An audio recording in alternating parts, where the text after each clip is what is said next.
Iya, kembali hadir bersama JGJ Istimewa.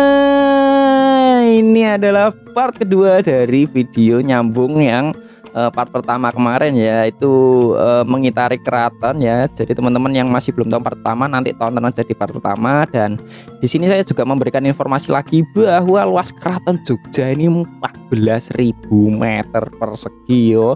Di dalamnya terdapat banyak bangunan, halaman-halaman dan lapangan-lapangan gitu ya kan. Dan kita akan mulai memasuki museum-museum atau yes, pokoknya apa yang dihadirkan di keraton ini saya akan coba untuk memperlihatkan ke teman-teman gitu ya kan. Nah, ini bangunannya ini pasti punya nama sendiri-sendiri tuh. Ada bangsal apa, ada bangsal kencana, ada regol Sri Mangganti, ada Tugu, ada Kepatian, ada pokoknya macam-macam, saya nggak hafal. Dan setiap bangunan-bangunan ini ya itu diawali pintu gerbang yang sangat besar banget ya, gila ya. Dan keraton ini ya, komplek keraton ini dikelilingi oleh sebuah tembok lebar ya, beteng namanya, itu panjangnya 1 km berbentuk 4 persegi besar, itu tingginya 3,5 meter ya, tebalnya 3-4 meter gitu, mengitari keraton gitu. Dan kita sudah ada di dalamnya. Wow, kita akan coba untuk memasuki peninggalan-peninggalan yang ada di dalam keraton Yogyakarta ini teman-teman ya kan. Di depan ini juga ada kayak informasinya, teman-teman nanti bisa baca aja di situ kalau berkunjung ke sini. Dan kita coba untuk memasuki kita sebutnya museum lah ya, museum yang ada di sini ya.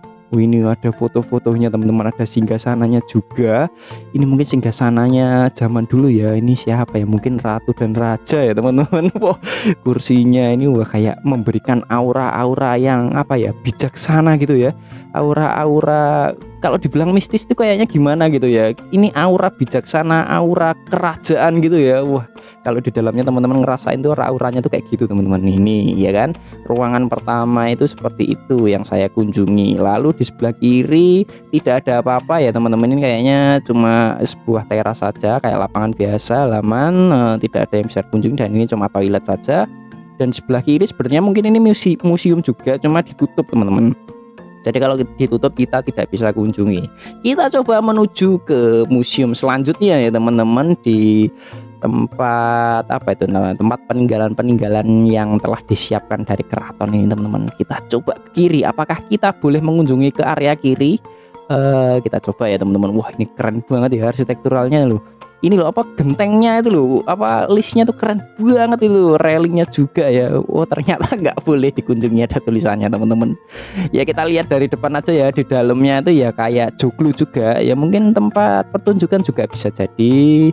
Dan ini aja di teras yang di video ini aja udah keren ya, berbentuk tanda plus gini, lalu ada perempatan gitu, lalu dihadirkan tempat duduk-duduk gitu. Wah, ini keren banget ya. Di sekitar sini juga banyak abdi dalam ya. Jadi teman-teman kalau bingung, tersesat atau bingung informasi, bisa tanya abdi dalam yang ada di sini. Kalau teman-teman tahu ya, abdi dalam di sini mereka semua nyeker loh teman-teman. Wah, keren nggak ya? Mereka tuh saking mengabdinya dengan kerajaan, saking mengabdinya dengan keraton tuh sampai seperti itu. Wah, keren ya. Maksudnya daerah istimewa Yogyakarta itu mungkin ini ya, istimewanya itu masih istilah kerajaan itu masih dijunjung ya, masih dihormati gitu. Dan kita menuju ke peninggalan selanjutnya. Di sini terdapat pernak-pernik kayak semacam gelas juga, porselen juga di sini. Kita bisa lihat ya, di antara rak-rak ya, ada rak piring, ada rak gelas juga. Mungkin ini peninggalan zaman dulu ya, semacam rapat-rapat. Mungkin kan dulu pada waktu itu kan kita juga dikunjungi Belanda, ada Jepang, mungkin kan mereka juga berhubungan langsung dengan kerajaan Jogja ini ya, Ngayogyakarta. Pada zaman itu kan dulu Jogja itu belum jadi satu sama Indonesia ya, jadi dia mungkin punya link sendiri dengan bangsa lain gitu, maksud saya seperti Belanda, Jepang dan lain-lain gitu teman-teman. Makanya peninggalannya ditaruh di sini juga. Dan kita bisa lihat, kalau lihat foto-fotonya itu juga foto-foto Belanda, orang-orang Belanda itu juga ada gitu loh. Dan kita lihat, coba memasuki ruangan selanjutnya ya. Wah, ini juga peninggalan raja berbentuk guci-guci ya. Ini pasti Ini kalau pecah bisa gawat ini. Harus hati-hati teman-teman, jangan sembarangan memegang, menyentuh, karena ini benar-benar benda-benda bersejarah. Wah, kita bisa lihat ya, ini lampunya keren sekali ya, benar-benar terlihat seperti, wah ya memang tempat raja ya, bukan seperti ini, memang tempat kerajaan, gimana lagi. Ini kita bisa lihat ya, ini aduh peninggalannya keren sekali ya teman-teman. Ada guci-guci itu pasti harganya tak ternilai, itu bisa miliaran mungkin itu. Kita coba untuk menuju ke ruangan selanjutnya. Nah, oh ya teman-teman, di sini tuh ini apa itu namanya, sejuk teman-teman, karena banyak pohonnya, terus sirkulasi anginnya tuh lancar. Jadi nggak sumuk di sini. Dan kita bisa lihat ya, ini kayaknya ruang kantor-kantor abdi dalam ya kan, untuk pihak-pihak dari keratonnya itu ada di sini ya. Ini karena ada tulisannya dilarang masuk kecuali pihak tertentu. Dan kita bisa lihat itu, waduh, di depan itu juga ada joglo ya kan, dengan peninggalan-peninggalan di dalamnya teman-teman. Kita akan menuju ke sana, yang di situ agak modern ya teman-teman. Oh iya teman-teman, di Jogja ini tuh tradisi dan budaya itu dijunjung tinggi ya, tetapi teknologi tetap masuk ya teman-teman. Ini bagus menurut saya ya, kalau saya pribadi. Jadi teknologi itu kan nggak bisa ditolak ya, modernisasi itu tidak bisa ditolak. Jadi mereka itu mengadaptasi semua teknologi ini, tapi tidak menghilangkan budaya dan tradisi dari Jogja itu sendiri teman-teman. Wah, ini ya tempatnya Sri Sultan Hamengkubuwono peninggalan yang ke-9 ya, ini ada di sini teman-teman. Dan kita bisa lihat apa saja yang ada di dalamnya. Oh ya teman-teman, kalau lihat ya abdi dalamnya itu sudah pakai ini loh, kayak HT yang ditolki itu. Wah, udah keren banget ya teman-teman. Dan kita bisa lihat ini di sini ada informasinya juga ya kan. Ini busana dari gender, itu juga menjelaskan busana-busana, arti busana, lalu letak keris kalau di depan seperti apa, belakang seperti apa, lalu miring seperti apa, seperti itu. Dan ini adalah tempat kerja ini ya, Sri Sultan ya pada masa sebelumnya itu seperti ini teman-teman. Wah, mejanya meja kayu, tapi kayak ini ya furnitur Belanda itu ya, karena kita kan juga dulu pernah dijajah Belanda lama banget ya, 350 tahun kita dijajah Belanda. Bayangin gimana kita furniturnya nggak ngikut mereka. Kita lihat, dan ini sertifikat piagam-piagam yang telah didapatkan Sultan sebelumnya ya teman-teman. Wah, keren sekali ya. Wah, dan ini bangunannya kita bisa lihat ya, joglonya tuh megah banget nih, kayak terbuat dari emas gitu. Gak tahu ini pernah emas beneran enggak, ini plafonnya keren banget pokoknya warnanya ya. Dan itu di depan juga ada yang apa itu namanya, tour guide-nya di dalamnya, yang menjelaskan bagaimana sejarah dari peninggalan ini sendiri gitu teman-teman. Kita coba lihat menuju ruangan selanjutnya. Bentar, di sini ada sesuatu juga. Ini apa ini? Ini juga kayak semacam piagam ya, piagam resmi gitu yang diberikan oleh negara untuk sultan sebelumnya, atau diberikan untuk Jogja gitu. Dan kita coba untuk memasuki ruangan selanjutnya. Pasti di ruangan selanjutnya juga museum ya teman-teman. Wah, cukup lengkap ya teman-teman. Ini saya rasa untuk peninggalan sejarah Sultan ke-1 sampai ke ya angka-angka kecil ya, 1, 2, 3, 4, 5 itu saya rasa tuh sedikit ya kan. Kenapa? Mungkin karena pada zaman dulu itu untuk mendokumentasikan sesuatu kan sulit ya mungkin. Nah, ini sultan sebelumnya ini lebih mudah, karena untuk melakukan dokumentasi teknologi kan sudah masuk, jadi mudah gitu teman-teman.